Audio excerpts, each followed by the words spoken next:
मर्द टांगे वाला, मैं हूँ मर्द टांगे वाला, मुझे दुश्मन क्या मारेगा। जब अन्नू मलिक ने मनमोहन देसाई को ये धुन सुनाई तो स्टूडियो में कई लोग एक दूसरे का चेहरा देखने लगे। बेटे केतन देसाई से लेकर कई सीनियर क्रू मेंबर समझ नहीं पा रहे थे कि मनमोहन चाहते क्या है। जिस फिल्म को पहले ही फैंटम कॉमिक्स बताकर कुछ फाइनेंसर पीछे हट गए थे, अब उसके गाने भी किसी के गले नहीं उतर रहे थे। तो तंबू बम्बू में देसाई के फेवरेट गीतकार और संगीतकार तो पहले ही कन्नी काट चुके थे। गीतकार आनंद बख्शी की जगह कोई नहीं मिला तो फिल्म के स्टोरी राइटर प्रयागराज से ही गाने लिखवाए गए, सिवाय एक गाने के जो इंदिवर ने लिखे क्योंकि वही सेंसिबल गाना लग रहा था। तो क्या बाकी गाने नॉनसेंस थे?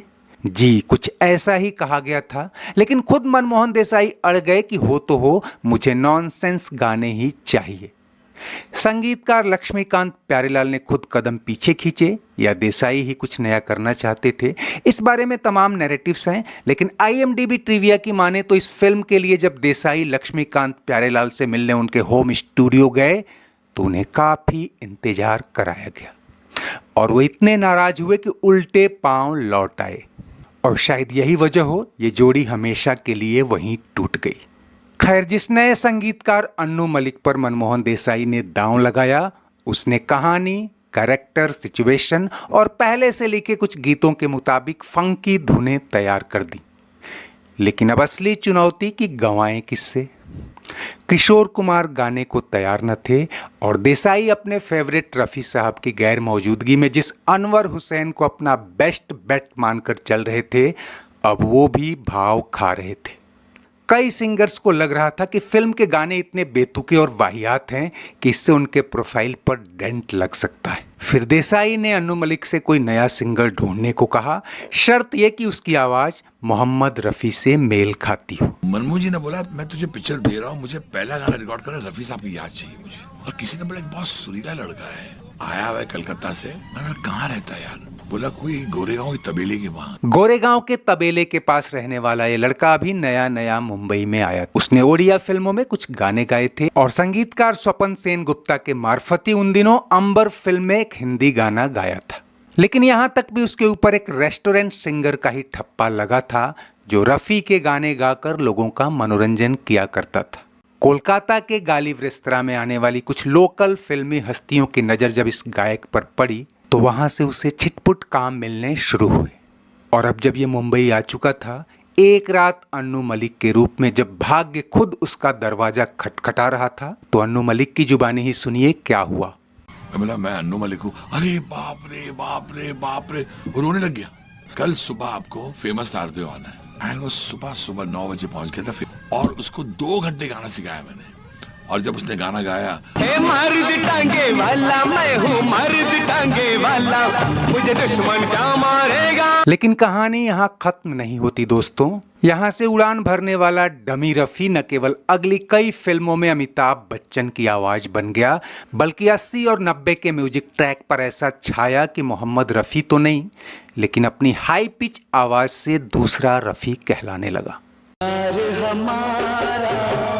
अमर रहेगा, याद कर वैसे मिना देना साथी से न पैमाने।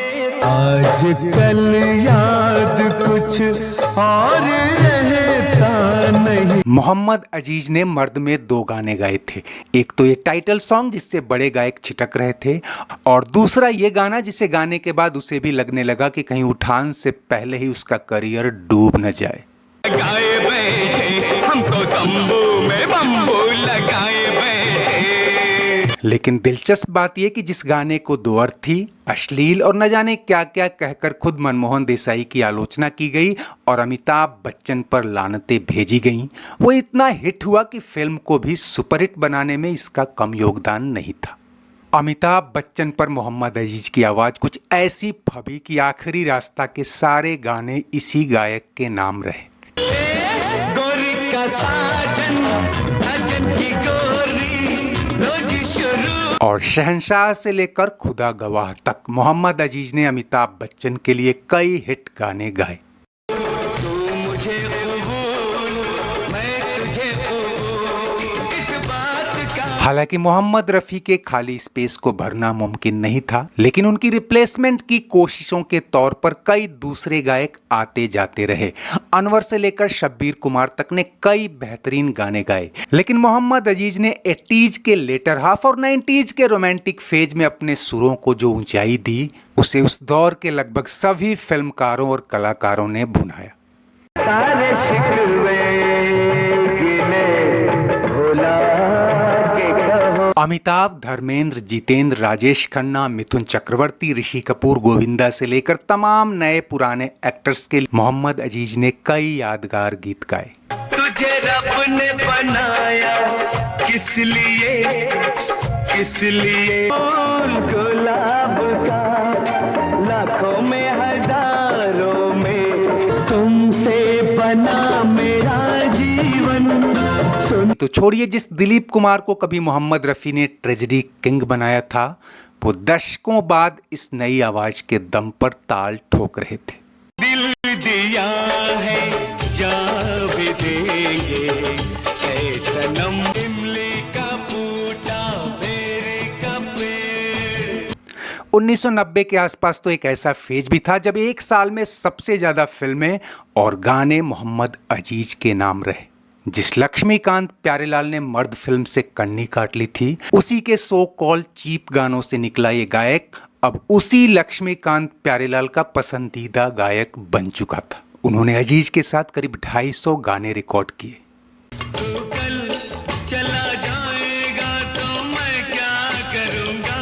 दुनिया में कितना गम है, अमीरों की शान गरीबों के नाम।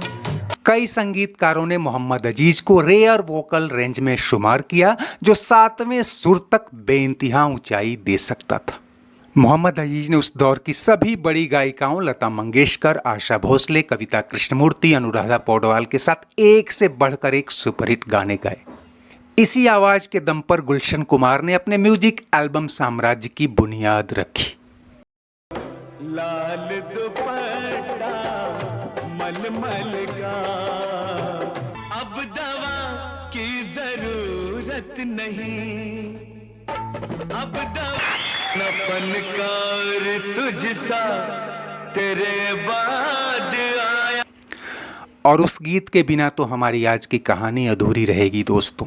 1990 में आई फिल्म क्रोध में अमिताभ बच्चन के गेस्ट अपीयरेंस के जरिए मोहम्मद रफ़ी को जिस तरह याद किया गया, उसने उनके कदरदानों की आंखें तो नम की, लेकिन जिस आवाज में ये श्रद्धांजलि दी गई, उसके लिए भी लोगों के मन में श्रद्धा भर गई। मोहम्मद रफ़ी तो बहुत याद आया। हालांकि मोहम्मद अजीज का करियर आखिरी वक्त तक अपनी बुलंदी कायम न रख पाया और नए दौर की चुनौतियां उन पर भी भारी पड़ी। रफ़ी साहब की तरह मोहम्मद अजीज भी बहुत कम उम्र में दुनिया से विदा हो गए, लेकिन अपने पीछे जो गाने छोड़ गए उनकी उम्र इतनी लंबी है कि कई पीढ़ियां भुला नहीं पाएंगी। दिल बहलता है मेरा आपके आ जाने, अमर रहेगा याद करेगा जहां।